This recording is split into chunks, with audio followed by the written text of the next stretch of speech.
You can automatically create an outline of your document in Google Docs. Outlines can help you and collaborators quickly navigate a document.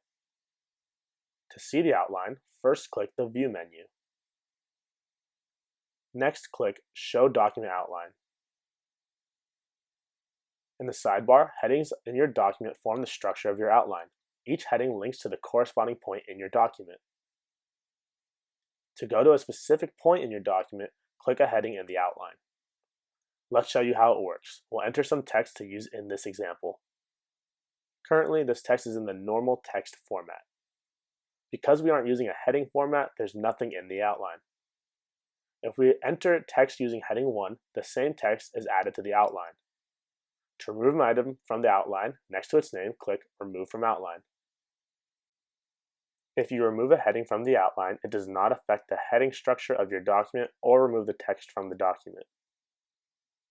To add it back to the outline, you need to change the heading of the text again. Also, if you remove a heading from your document, it's removed from the outline. If you format text with bold or an underline or change the text size, Google Docs uses it to build an outline. To remove the outline from your document, at the top of the sidebar, click Close Document Outline. You now know how to add an outline to your document.